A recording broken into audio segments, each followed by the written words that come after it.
الحمد لله رب العالمين والصلاة والسلام على شمس الهداية واليقين محمد وعلى آله وأصحابه وأتباعه إلى قيام الدين أما بعد. قال الله تبارك وتعالى في كلامه المبارك: أعوذ بالله من الشيطان الرجيم، بسم الله الرحمن الرحيم. يا أيها الذين آمنوا قوا أنفسكم وأهليكم نارا صدق الله مولانا العظیم. رابطہ ملت بیدر کے زیر اہتمام 4 روزہ فکری و تہذیبی ارتداد اسباب و حل کے عنوان سے منعقد ہونے والے سلسلے وار پروگراموں کا یہ آخری سلسلہ اور آخری کڑی اللہ کی توفیق اور اس کے شکر سے اختتام کی طرف ہے. ایک نئے موضوع پر سارے تعلق جات میں اور بیدر شہر میں جس بڑے پیمانے پر رابطہ ملت نے کام کیا ہے اور اس مہم کو چلایا ہے، اس کے لیے رابطہ ملت کے مرکزی ذمہ داران، بطور خاص ضلع بیدر کے اس کے صدر ماہر تعلیم محترم جناب ڈاکٹر عبدالقدیر صاحب اور ان کے سبھی احباب اور آپ سبھی مساجد کے ذمہ داران، ائمہ اکرام، علماء اعظام، پردہ نشین مائیں اور بہنیں اور خواتین، کالجز اور اسکولز کے طلباء و طالبات اور معلمات، قابل مبارکباد ہیں، قابل ستائش ہیں، قابل تقلید ہیں. اللہ رب العزت آپ سب کو ہمت دے، طاقت دے اور آپ سبھی سے یوں ہی دین متین کی نشر و اشاعت کا کام لیتا رہے، آمین یا رب العالمین. فکری و تہذیبی ارتداد کے عنوان پر ہم نے کئی مرتبہ آپس میں گفتگو کی ہے.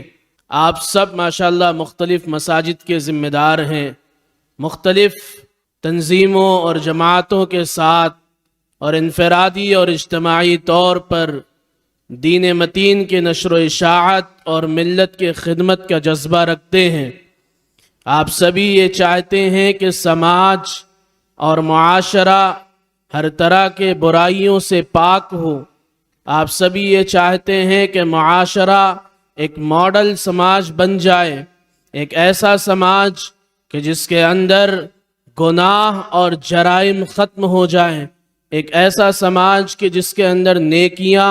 ایک دوسرے کے ساتھ ہمدردی، مساوات، برابری، ایک دوسرے کے ساتھ خیرخواہی عام ہو جائے. یہ جو جذبہ ہے، اس جذبے کو آگے لے کر بڑھنا ہے، اس جذبے کو مہمیز دیتے ہوئے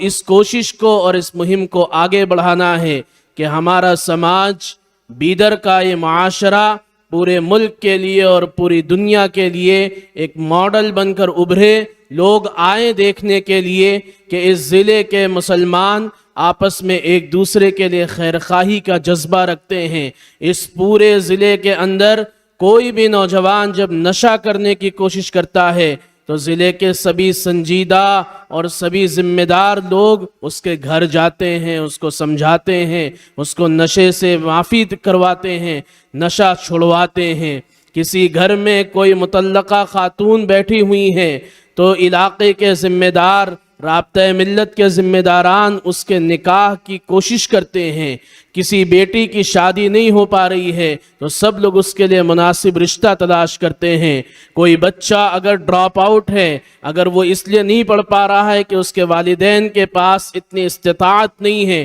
کہ وہ فیس دے کر اس کی پڑھائی کروا سکیں، تو آپ سبھی ذمہ داران اس کے گھر جاتے ہیں، اس بچے کے سر پر ہاتھ رکھتے ہیں، اس کے تعلیم کا انتظام کرتے ہیں. کوئی بچہ یتیم ہو گیا، کوئی عورت بیوہ ہو گئی تو اس کے ضروریات کا لحاظ رکھا جاتا ہے. جب اس طریقے سے باہمی ہمدردی اور باہمی مساوات اور مواسات اور غمخواری اور ہمدردی کے جذبے سے بھرپور ایک معاشرہ تیار ہوتا ہے تو اس معاشرے میں برائیاں خود بخود ختم ہوتی ہیں اور اچھائیاں خود بخود پیدا ہوتی ہیں. پھر اس معاشرے میں فکری اور تہذیبی ارتداد کے لیے کوئی جگہ نہیں ہوتی ہے، کیونکہ جس دن اس معاشرے میں کسی کی فکر خراب ہوتی ہے، معاشرے کے سنجیدہ اور سمجھدار لوگ اٹھ کھڑے ہوتے ہیں، اس کو صحیح فکر اور صحیح عقیدے کی طرف لانے کی کوشش کرتے ہیں۔ جس دن غیر اسلامی تہذیب کو کوئی گھر اور کوئی گھرانہ اور کوئی کنبہ اور کوئی خاندان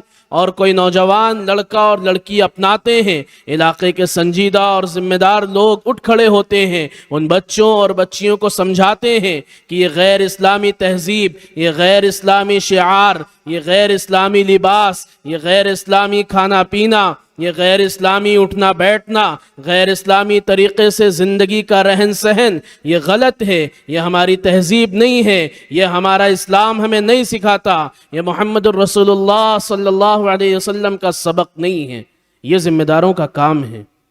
آپ سبھی ذمہ دار ہیں، ہر مسلمان مرد و عورت ذمہ دار ہیں، پردہ نشین مائیں اور بہنیں اپنے گھروں کی ذمہ دار ہیں، مرد حضرات اپنے گھر، اپنے معاشرے، اپنے محلے کے ذمہ دار ہیں۔ ہر کسی کی ذمہ داری کے بارے میں اس سے سوال کیا جائے گا۔ اللہ کے رسول صلی اللہ علیہ وسلم نے ارشاد فرمایا، الا کلکم راع وکلکم مسئول عن رعیتہ، سنو، غور سے سن لو، تم میں سے ہر ایک ذمہ دار ہے، اور جیسے ایک چرواہے کو جب بکری چرانے کے لیے بھیجا جاتا ہے تو جب وہ واپس آتا ہے تو اس کا مالک اس سے پوچھتا ہے کہ کتنی بکریاں واپس لے کر آئے ہو، کسی بکری کو چوٹ تو نہیں لگی، کوئی بکری ریوڑ سے بھاگ تو نہیں گئی۔ اسی طریقے سے قیامت کے دن حشر کے میدان میں تم سے پوچھا جائے گا کہ اگر تم باپ ہو تو تم نے اپنے بچوں کی تربیت کیسے کی، اگر تم ماں ہو تو تم نے اپنے بچوں کے حقوق کیسے ادا کیے، اگر تم شوہر ہو تو تم نے اپنے بیوی کے حقوق کیسے ادا کیے، تم نے اپنی بیوی کی کیسی تربیت کی، اگر تم بیوی ہو تو تم نے اپنے شوہر کے ساتھ کیسا معاملہ کیا۔ ہر ایک ذمہ دار ہے۔ پھر گھر سے نکل کر محلے کا، محلے سے نکل کر پڑوس کا، پڑوس سے نکل کر علاقے کا، اور پھر پورے ضلع کا اور پورے ملک کا۔ ہر کسی کی ذمہ داری کا لیول الگ ہوتا ہے، اور اس سے اس کی ذمہ داری کے بارے میں اللہ کے یہاں بھی سوال ہوگا، اور دنیا میں بھی سماج اس کے بارے میں غور کرتا ہے کہ کون اپنے گھر کو بہترین طریقے پر رکھتا ہے، کون اپنے گھر والوں کی مناسب اسلامی تربیت کرتا ہے۔ اس لیے آپ سب ماشاءاللہ ایک ایک مسجد، ایک ایک علاقے، ایک ایک محلے، ایک ایک پڑوس اور ایک ایک گھر کے ذمہ دار ہیں۔ ہر کسی کو اپنی اپنی ذمہ داری کے بارے میں سوچنا ہوگا۔ فکری اور تہذیبی ارتداد کے دہانے پر ملت اسلامیہ کی نئی نسلیں کھڑی ہوئی ہیں، نوجوانوں کے دل و دماغ میں شکوک و شبہات جنم لے رہے ہیں، بچیاں اپنے گھر میں رہنے کے باوجود ساری دنیا کے کلچر سے متاثر ہو رہی ہیں، نوجوان لڑکے طرح طرح کے سوالات اپنے دل و دماغ میں لے کر غیر اسلامی رسوم و رواج، غیر اسلامی لباس، غیر اسلامی طور طریق، غیر اسلامی چال چلن کو اپنا رہے ہیں۔ یہ ذمہ داری ہماری ہے، والدین کی ہے، معاشرے کی ہے، سنجیدہ سمجھدار لوگوں کی ہے کہ اپنے نوجوان بچوں اور بچیوں کو روز ایک مرتبہ لے کر بیٹھیں، روز ان سے بات کریں، روز ان کے دماغ کو کھنگالیں، ان کے دماغ میں جو شکوک و شبہات ہیں مناسب طریقے سے حکمت کے ساتھ ان کا جواب دیں، ان کو سمجھائیں کہ ہم جس اسلام اور جس قرآن، جس شریعت، جس کتاب، جس رسول کے ماننے والے ہیں وہ اللہ کے یہاں سب سے محبوب ہے، اور وہ اسلام ہمیں یہ سکھاتا ہے کہ ہم چھوٹے ہوں یا بڑے ہوں، بوڑھے ہوں یا جوان ہوں، مرد ہوں یا عورت ہوں، ہمارے لیے سب سے پہلے ہمارا عقیدہ ہے، عقیدہ توحید ہے۔ اللہ کے نزدیک ان الدین عند اللہ الاسلام، اسلام اللہ کے نزدیک واحد ایک دین ہے، ایک زندگی گزارنے کا اصول ہے۔ لہذا جو مسلمان ہوگا وہ ہرگز غیر اسلامی کام نہیں کرے گا، وہ ایسے لباس نہیں پہنے گا کہ جس سے اس کا سطر بجائے چھپنے کے اور کھل جائے، وہ ایسے کھانے نہیں کھائے گا کہ جس میں حرام کی آمیزش ہو، وہ ایسے معاملات نہیں کرے گا کہ جس میں سودی کاروبار اور سودی لین دین ہو، وہ ایسے کاموں میں شرکت نہیں کرے گا کہ جس سے کسی دوسرے مسلمان اور کسی دوسرے انسان کا دل دکھے۔ جب فکری اور تہذیبی ارتداد کی ہم بات کرتے ہیں تو ہمیں یہ بہت واضح طور پر سمجھنا چاہیے کہ فکر کے ارتداد کا مطلب یہ ہوتا ہے کہ جو اسلامی نظریہ، جو اسلامی سوچ اور جو اسلامک آئیڈیالوجی ہم نے برسوں اور صدیوں اپنے گھروں میں، اپنے معاشرے میں ہم نے دیکھا اور پرکھا ہے، جب مسلمان نوجوان بچے اور بچیاں اس سے متعلق شکوک و شبہات میں پڑ جائیں، جب انہیں یہ لگنے لگے کہ داڑھی کوئی ضروری کام نہیں ہے، جب انہیں لگنے لگے کہ کرتا پیجامہ ایک عام انسانی فارمل لباس ہے، پہنے تو کوئی حرج، نہ پہنے تو کوئی حرج نہیں ہے، جب انہیں لگے کہ مسجدوں میں نماز پڑھنے کے لیے جانے کی ضرورت نہیں ہے، جب انہیں لگنے لگے کہ قرآن کریم صرف تعویذ اور گنڈے کی کتاب ہے، جب انہیں یہ لگنے لگے، جب وہ یہ محسوس کرنے لگے کہ رمضان المبارک کے روزے چاہیں تو رکھ لیں اور نہ چاہیں تو چھوڑ دیں، جب انہیں یہ لگنے لگے کہ یہ زکوٰۃ کیوں اپنے آپ کو غریب کرنے کے لیے اسلام نے ہم پر لاگو کیا ہے، جب انہیں یہ لگنے لگے کہ غریبوں کی مدد ہم کیوں کریں، ہم اپنی محنت سے کما کر دوسروں کو پیسہ کیوں دیں، تو سمجھ لیجئے کہ ہمارے نوجوانوں میں فکری ارتداد پیدا ہو چکا ہے۔ جب ان کے فکر اور ان کی سوچ پر شیطان اور غیر اسلامی طاقتیں ڈاکہ ڈالتی ہیں تو پھر ان کے دل و دماغ میں اسلامی شعائر، اسلامی شناخت اور اسلامک آئیڈینٹی کے تعلق سے سوال پیدا ہونا شروع ہو جاتا ہے۔ یہ وہ موقع ہوتا ہے کہ ہم اس کو روک سکتے ہیں، ہم اس کے فکر کو صحیح کر سکتے ہیں، لیکن جب ہم اس کے فکر کو صحیح نہیں کرتے، ہم اس کو کھلا چھوڑ دیتے ہیں، ماں باپ بچوں سے اور بچیوں سے بات نہیں کرتے، روز گھر میں بیٹھ کر ایک دوسرے سے ڈسکشن نہیں ہوتا، ایک دوسرے سے اپنی چیزیں ایکسچینج نہیں کرتے، اپنے نظریے اور اپنے سوچ کو ایک دوسرے سے بات نہیں کرتے، نتیجہ یہ ہوتا ہے کہ بچوں کے فکر خراب ہو جاتے ہیں، اور پھر وہ تہذیب، وہ ثقافت، وہ کلچر جس پر ہمارے باپ دادا کو ہماری صدیوں اور صدیوں کی میراث جس پر ہمیں فخر تھا، اس تہذیب میں انہیں دقیانوسیت اور پرانا پن اور اولڈ فیشن لگنے لگتا ہے۔ پھر وہ ویسٹرن کلچر کو اپنانا شروع کرتے ہیں، وہ زمانے میں ترقی کی رفتار تلاش کرتے ہیں، انہیں نقاب اور حجاب ایک پرانا فیشن، ایک پرانے زمانے کا کام لگتا ہے، انہیں اسلامی لباس ایک پرانے دور کا حکم لگتا ہے، انہیں یہ لگتا ہے کہ وہ اپنی پھٹی ہوئی جینس، اپنے الٹے سیدھے ہیئر کٹس، انہیں یہ لگتا ہے کہ اپنے شارٹس اور اپنے لیگنگز اور اپنے چست کپڑوں سے وہ زمانے کی ترقی کے ساتھ چل رہے ہیں، جبکہ ایسا نہیں ہے۔ وہ بغاوت کر رہے ہیں اپنی تہذیب سے، وہ بغاوت کر رہے ہیں اپنی سوچ سے، وہ بغاوت کر رہے ہیں اسلامی مزاج سے، اور یہاں پر بھی جب ہم اپنے بچوں پر قید نہیں لگاتے ہیں، یہاں پر بھی جب ہم اپنے بچوں کی تربیت نہیں کرتے ہیں، یہاں پر بھی جب ہم انہیں روک ٹوک نہیں کرتے ہیں، یہاں پر بھی جب ہم انہیں یہ نہیں سمجھا پاتے ہیں کہ بیٹا یہ جو تم نے کپڑے پہن رکھے ہیں یہ غیر اسلامی ہیں، یہ جو تمہارے گھٹنے دکھ رہے ہیں، یہ تمہارے ہاتھ کا اوپر کا باہوں کا حصہ دکھ رہا ہے، یہ تمہاری پیٹھ نظر آ رہی ہے، یہ غیر اسلامی ہے۔ جب بچیوں کو ہم یہ نہیں کہہ پاتے ہیں کہ بیٹی یہ جو تم نے چست کپڑے پہن رکھے ہیں یہ تمہارے جسم کی نمائش ہے اور یہ حرام ہے،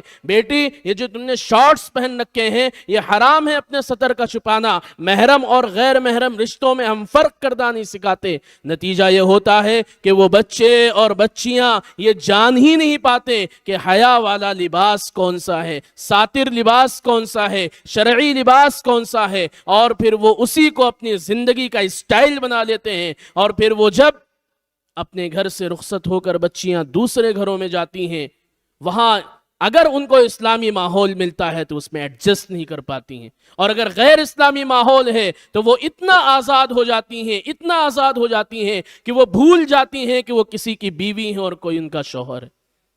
اور وہ لڑکا جب وہ کسی سے بیاہ کر لاتا ہے، کسی عورت کو لاتا ہے تو وہ چاہتا ہے کہ جیسے وہ ترقی کے اس دور میں ویسٹرن کلچر کو اپنا رہا ہے اس کی بیوی، اس کی بہن، اس کی ماں بھی اسی طریقے سے رہے۔ اس طریقے سے سماج کے اندر برائیاں جنم لیتی ہیں، فواہشات جنم لیتی ہیں، کھلی گمراہیاں جنم لیتی ہیں، اور اس کا لازمی نتیجہ وہاں تک پہنچانا ہوتا ہے جہاں تک مغربی تہذیب ہمیں چاہ رہا ہے کہ ہم پہنچیں، اور وہ ہے سماج میں نکاح کا مشکل ہونا اور زنا کا عام ہونا۔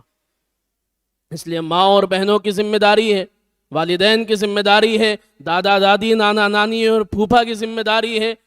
کہ وہ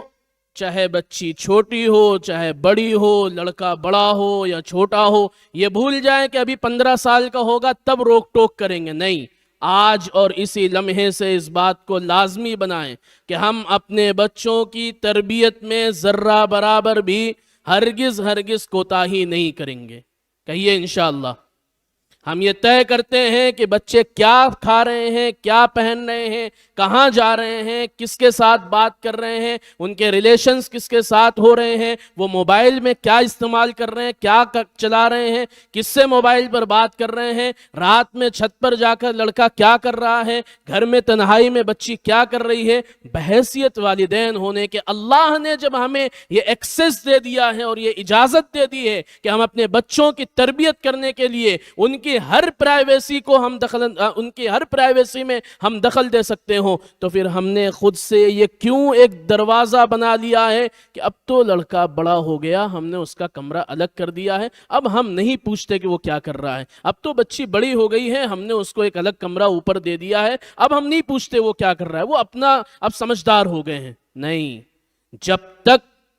آپ کے گھر پر ہیں آپ کی ذمہ داری ہے، عمر کے کسی بھی اسٹیج پر ہو، جب تک ان کی عقل پختہ نہ ہو جائے ان کو موبائل نہیں دینا ہے۔ موبائل اگر دے رہے ہیں تو ان کے خلوت کے موقع پر بھی ان پر نگاہ رکھیں کہ وہ کیا کر رہے ہیں، تبھی اپنے بچوں اور بچیوں کو ارتداد کی آندھی سے بچا پائیں گے۔ اور اگر ایسا نہیں کریں گے تو تہذیبی ارتداد جو اس وقت پوری دنیا میں آندھی کی شکل میں آ رہی ہے، ہر فکر،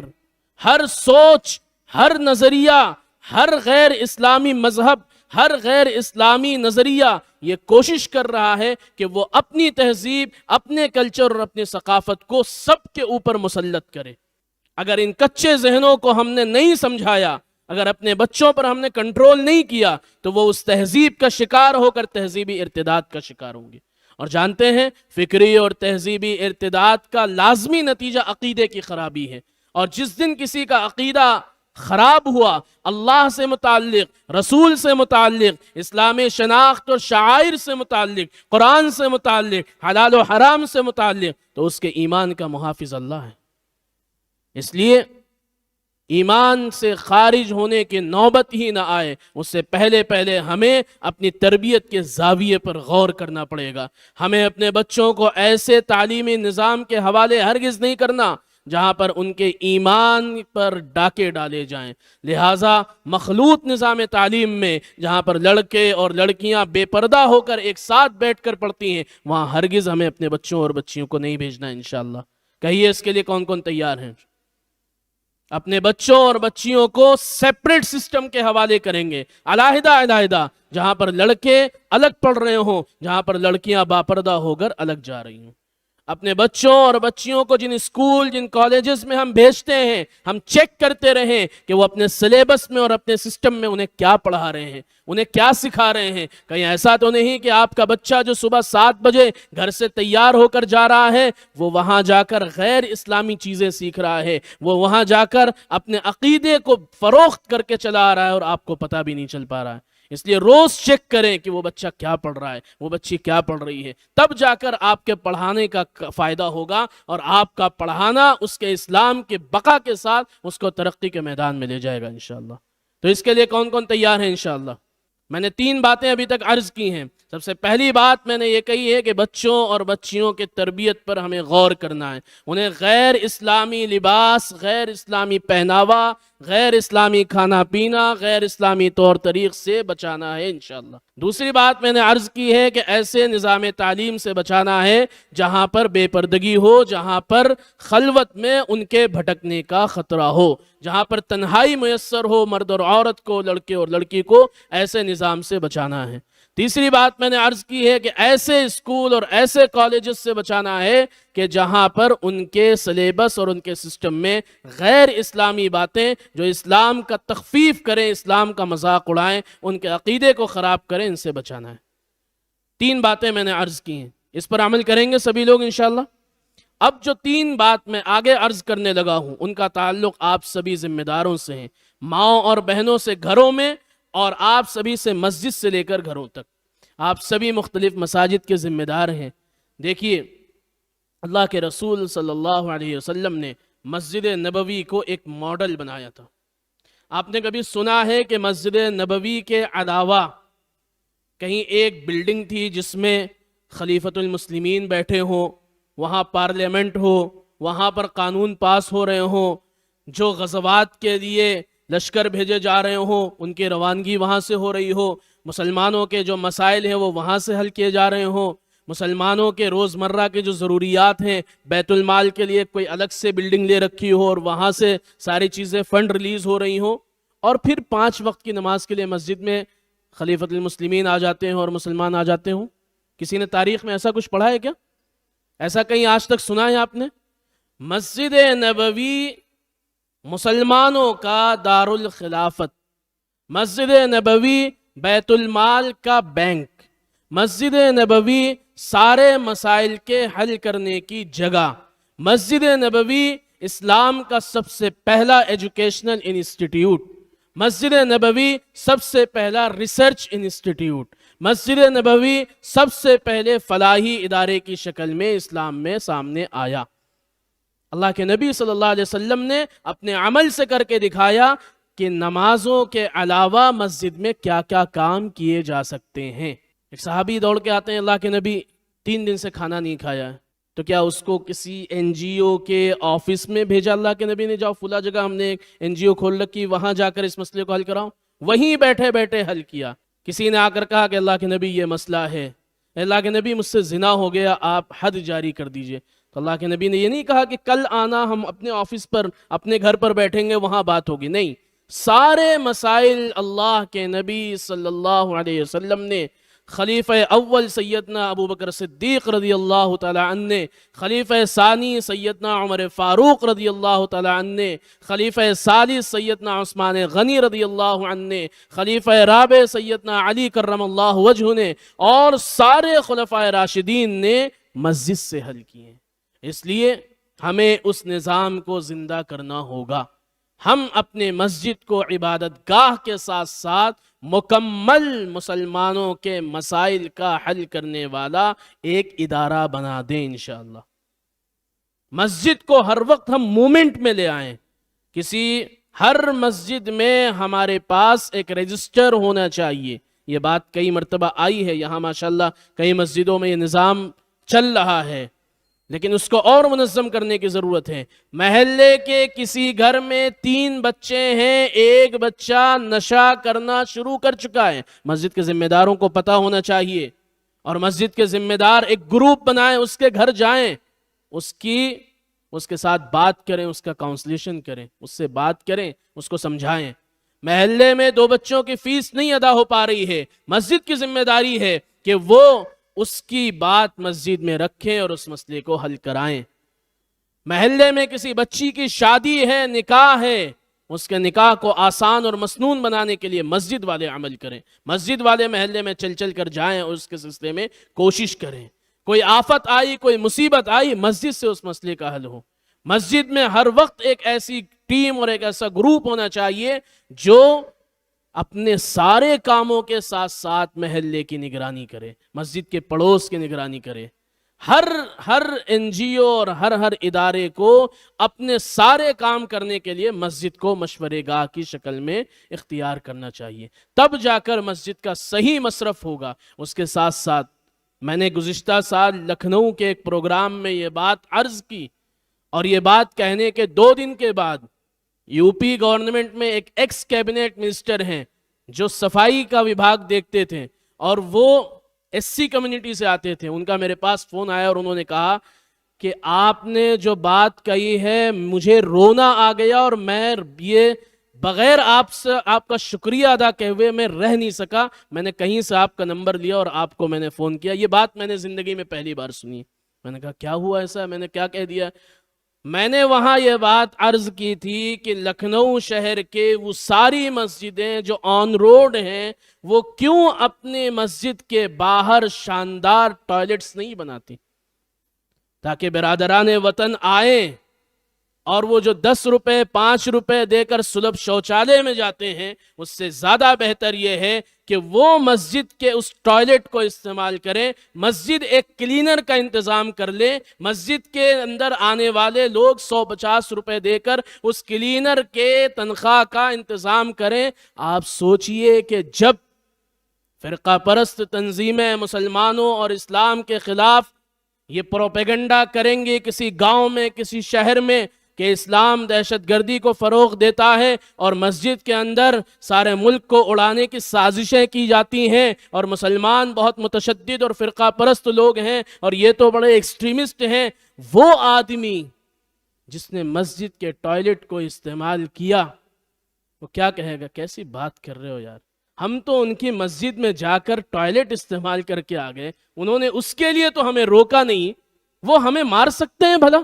وہ تو اتنے سجن لوگ ہیں، اتنے اچھے لوگ ہیں۔ یہ بات میں نے عرض کی تھی، میں نے یہ کہا تھا کہ مسجد میں ٹوائلٹ کے ساتھ ساتھ جو بڑی مسجدیں ہیں، جامع مساجد ہیں، وہ رین بسیرا کانسیپٹ کو زندہ کریں۔ جیسے گورنمنٹ بناتی ہے نا، 2 کمرے بنا کر رکھ دیتے ہیں کہ کوئی بھی رات میں ادھر ادھر بھٹکا ہوا آدمی ادھر ادھر سے رہ گیا، اپنے منزل پر نہیں پہنچ پا رہا ہے، وہ وہاں آ کر قیام کر لے۔ مسجد اپنے باہر اس طریقے کے 2 کمرے چھوٹے چھوٹے بنا کر رکھ دیں، ان کو آئیڈینٹیفائی کرے آنے والے کو، اگر واقعی کوئی ضرورت مند ہو، اس کا مذہب کچھ بھی ہو، وہ رات وہاں قیام کر سکے۔ یہ وہ عملی کردار ہوگا مسجدوں کا کہ جس سے سماج میں ایک پازیٹیو میسج جائے گا اور لوگ یہ سمجھیں گے، الگ الگ کمیونٹیز کے لوگ، الگ الگ مذہب کے لوگ یہ سمجھیں گے کہ واقعی یہ مساجد یہ صرف مسلمانوں کی عبادت گاہ نہیں ہیں، بلکہ یہ ہمارے لیے مددگار ہیں۔ لہٰذا جب ان پر کوئی پریشانی آئے گی تو وہ پناہ مانگنے کے لیے مسجد میں آ جائیں گے۔ آندھی آئے گی، بارش ہوگی، طوفان آئے گا، زلزلہ آئے گا، وہ دوڑ کر مسجد میں آ جائیں گے، ان کو لگے گا کہ یہاں ہم محفوظ ہیں۔ یہ ہمیں کلچر زندہ کرنا پڑے گا۔ مسجدوں کو ہمیں ایک میسج کی شکل دینی ہوگی کہ مسجد کے ہر ایک عمل سے، مسجد کی لائبریری اوپن ہو، ایک چھوٹی سی لائبریری ہر مسجد میں بنا دی جائے، کالجز کے اندر پڑھنے والے طلبہ ریسرچ کرنا چاہتے ہوں مسجد کے لائبریری میں آئیں، اس کی ممبرشپ لیں، 10-20 روپے 50 روپے کی ممبرشپ لیں، مسجد کے اندر آئیں، ریسرچ کریں، ایک فوٹو کاپی مشین ہو، ان کو جو ریسرچ کرنا ہے، جو چیزیں ان کو وہاں سے لینی ہے، فوٹو کاپی کر کے ان کو دے دیا جائے۔ وہ بچہ جو آپ کی مسجد سے ریسرچ کر کے، آپ کی مسجد کی لائبریری سے کتابیں پڑھ کر IAS IPS lawyer doctor engineer کچھ بھی بنے گا، وہ کبھی بھول جائے گا مسجد کو؟ وہ کبھی آپ کے اس احسان کو بھول جائے گا؟ مسجد میں جو بیت المال آپ نے قائم کیا ہے 100 50 10 20 روپے دے کر،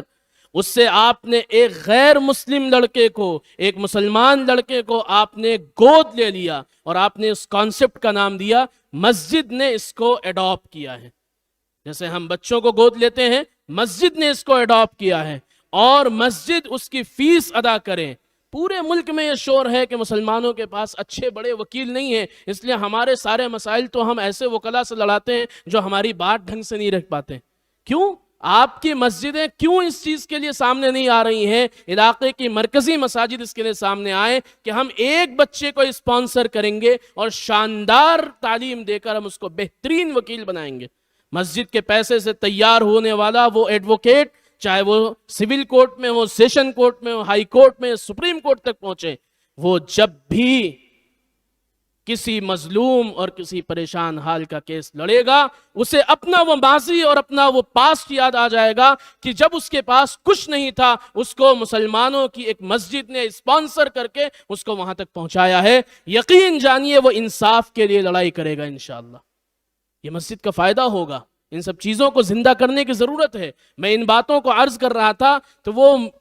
وہ جو کیبنٹ منسٹر تھے،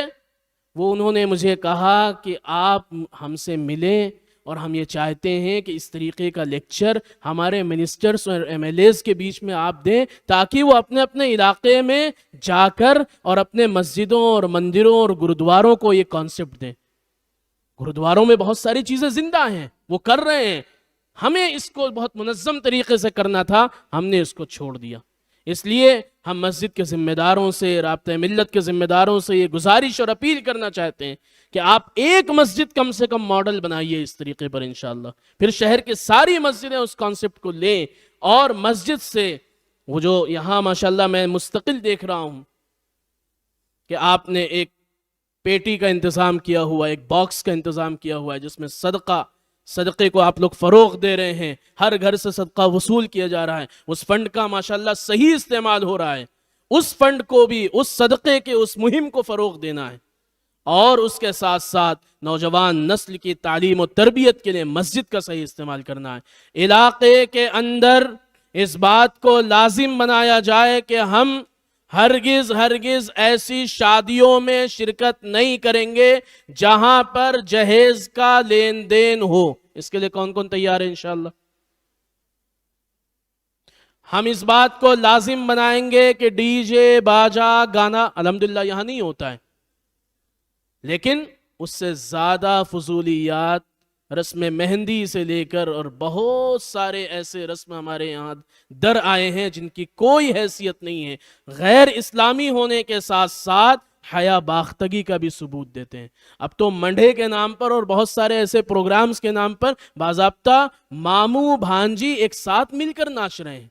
بچیاں ناچ رہی ہیں، مرد بیٹھے ہوئے دیکھ رہے ہیں۔ ان کے غیرت کو کیا ہو گیا کہ ان کے گھر کی بچیاں، ان کی جوان بچیاں فنکشن ہال میں جا کر اور گھروں میں سب کے سامنے اپنے غیر محرم رشتہ داروں کے سامنے ناچ رہی ہیں اور وہ تالی بجا رہے ہیں۔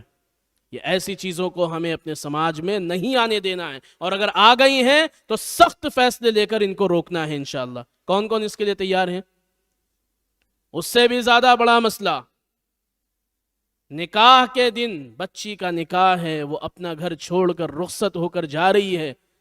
لڑکے نے یہ کہہ دیا ہے کہ دیکھو ہم 500 لوگ بارات میں آئیں گے،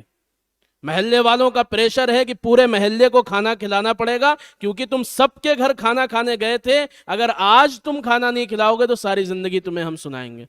اب وہ بیچارہ باپ 1000 لوگوں کے کھانے کے انتظام کے لیے کوئی پلاٹ بیچتا ہے، کوئی گھر گروی رکھتا ہے، بینک سے لون لیتا ہے، سنگ اور سموہ سے پیسے اٹھائے جاتے ہیں۔ نتیجہ یہ ہوتا ہے کہ ایک بیٹی کی شادی کرنے کے بعد نسلیں تباہ ہو جاتی ہیں اس لون اور اس قرض کو چکاتے چکاتے، اور اس نوجوان کو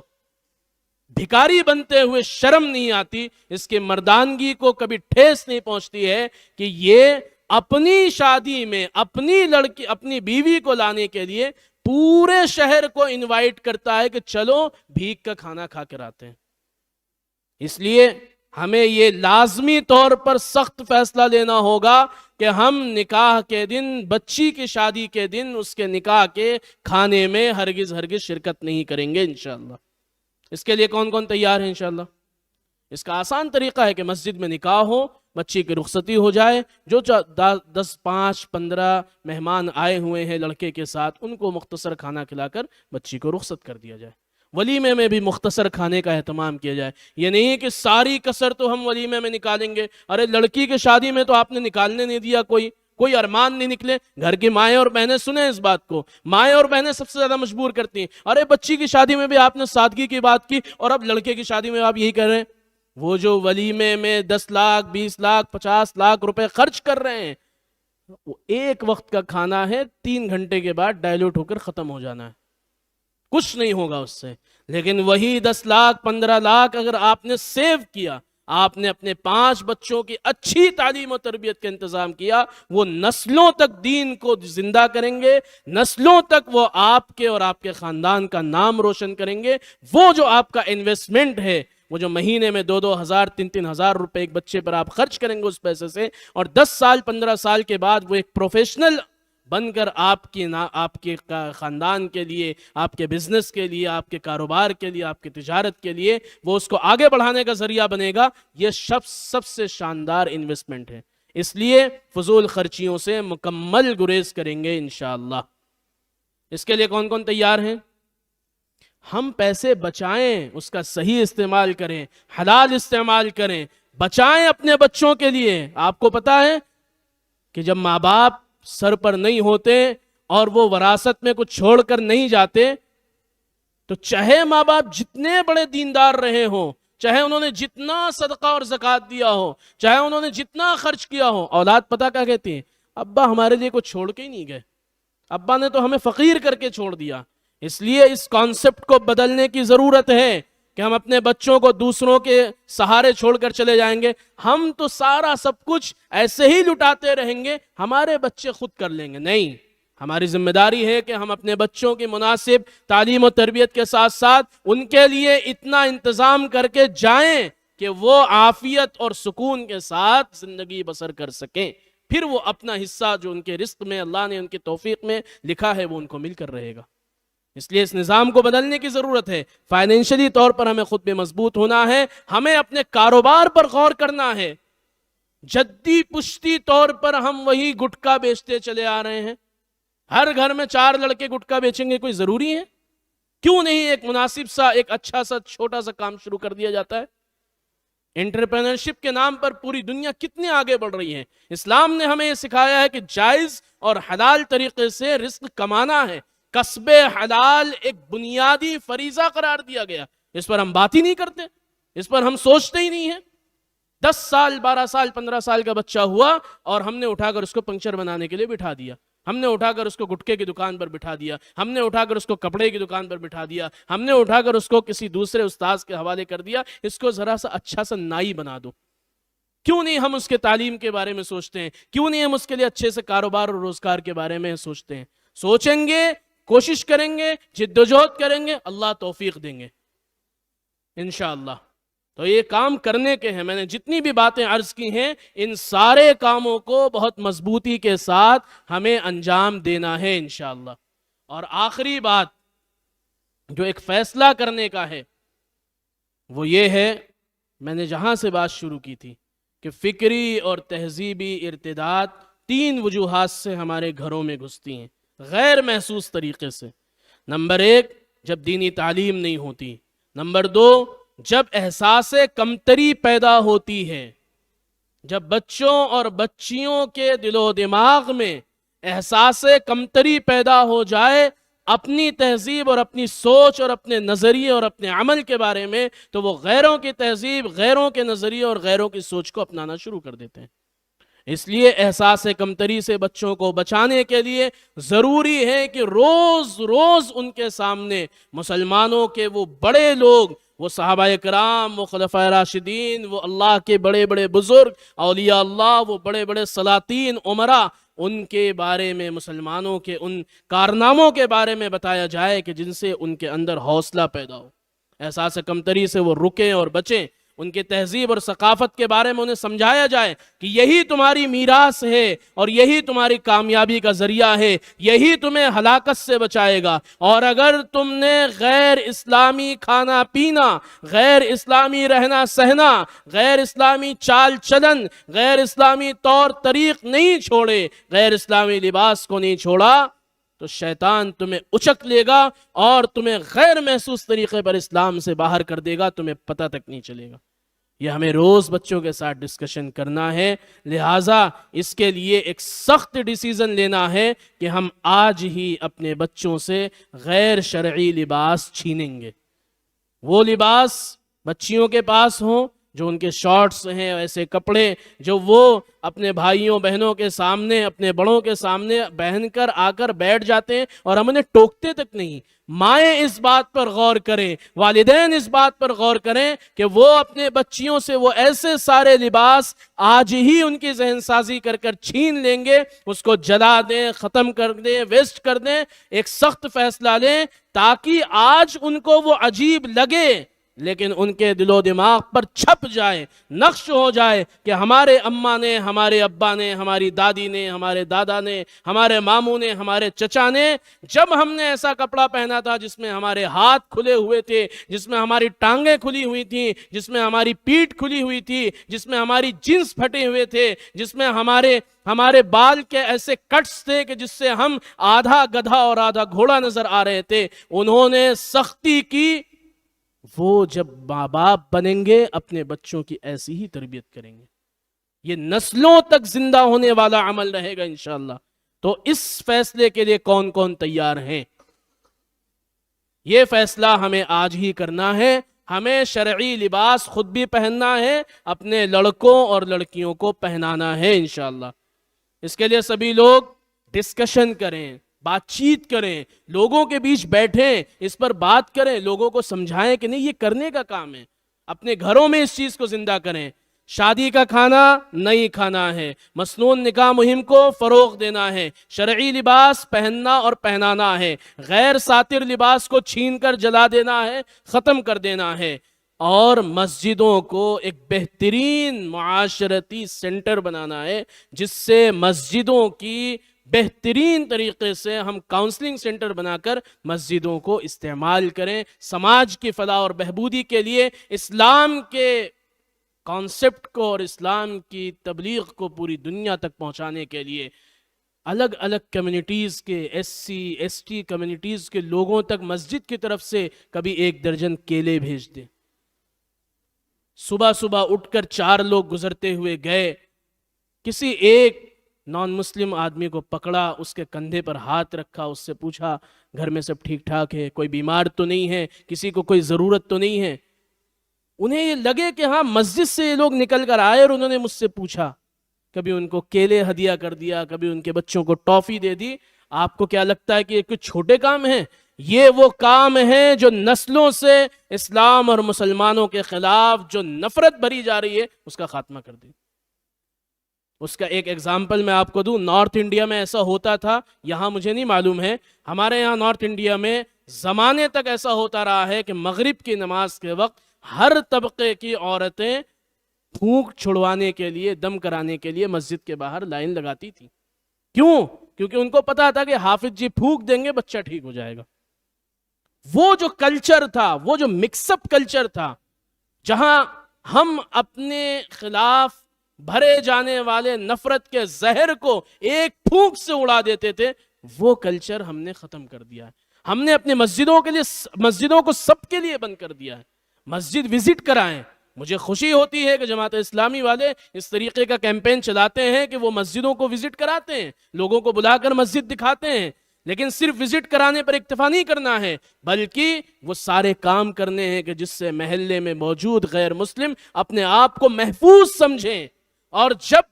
فرقہ پرست تنظیمیں اس طریقے کا پروپیگنڈا کریں تو وہ خود کہیں نہیں، ہمیں کہیں نہیں جانا یہاں سے چھوڑ کر، کوئی پلائن اور ہجرت ہم نہیں کریں گے، ہم اپنی مسجد کے ساتھ ہیں اور مسجد والے ہماری حفاظت کریں گے۔ ٹھیک ہے انشاءاللہ۔ اور آخری بات جو میں نے آپ سے عرض کی وہ یہ ہے کہ اپنے لیے، اپنے بچوں کے لیے، اپنے بچیوں کے لیے، نوجوانوں کے لیے، بوڑھوں کے لیے، سب کے لیے دینی تعلیم کا انتظام کرنا ہے انشاءاللہ۔ اتنا دین سب کو سیکھنا ہے کہ جس سے حلال اور حرام کے درمیان فرق سمجھ لیں۔ اتنا دین سب کو سیکھنا اور سمجھنا ہے کہ جس سے نماز کے اندر پڑھی جانے والی صورتوں کا ترجمہ اور تفسیر سمجھ میں آ جائے۔ اتنا دین سب کو جاننا اور سیکھنا ہے کہ جس سے اپنے معاشرتی معاملات ہم حل کر سکیں، ہم جان سکیں کہ کن چیزوں کی وجہ سے اللہ ناراض ہوتا ہے، ہم جان سکیں کہ کن کاموں سے اللہ ناراض ہوتا ہے، ہم جھوٹ نہ بولیں، ہم سچ کو فروغ دیں، ہم ایک دوسرے کہ غیبت اور چغلی سے اجتناب کریں، ہم ایسے کام ہرگز نہ کریں کہ جس سے ہمارے معاشرے میں بدامنی پھیلے، ہم امن کو فروغ دیں، ہم سلامتی کو فروغ دیں، ہم سچائی کو فروغ دیں، ہم انسانوں کے درمیان محبت کو پھیلائیں، اور ہم سارے معاشرتی برائیوں کو ختم کرنے کے لیے رسول اللہ صلی اللہ علیہ وسلم نے جو 3 اسٹیج بتائے ہیں، من رآ منکم منکرا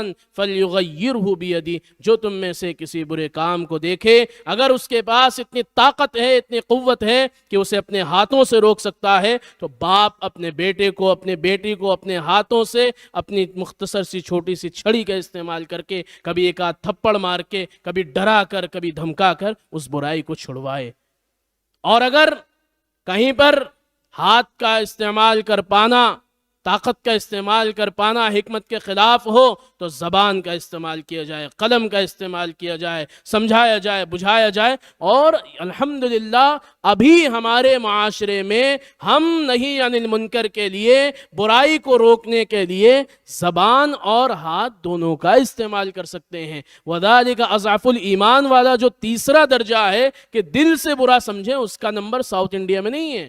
آپ لوگ الحمدللہ ایک ایسے معاشرے میں زندہ ہیں، ایک ایسے معاشرے میں رہ رہے ہیں کہ یہاں آپ کسی بھی برائی کو مضبوطی کے ساتھ روک سکتے ہیں، بس ضرورت ہے دل سے ٹھان لینے اور فیصلے کر لینے کا۔ اللہ رب العزت ان سب باتوں پر عمل کرنے کی توفیق عطا فرمائے اور ہم سب کو ان خیر کے کاموں میں بڑھ چڑھ کر حصہ لینے کی توفیق عطا فرمائے۔ آخر میں ایک مرتبہ ہاتھ اٹھا کر آپ اگر عہد لے لیں اور فیصلہ کر لیں تو مجھے بڑی خوشی ہوگی کہ جس مہم کا آغاز بیدر میں ہوا تھا فکری و تہذیبی ارتداد اسباب اور حل کے عنوان سے، اس مہم کو ہم سیکنڈ سٹیج پر لے جانے کے لیے اور زیادہ انرجی کے ساتھ یہاں سے جائیں گے انشاءاللہ۔ ہم آپ سے کچھ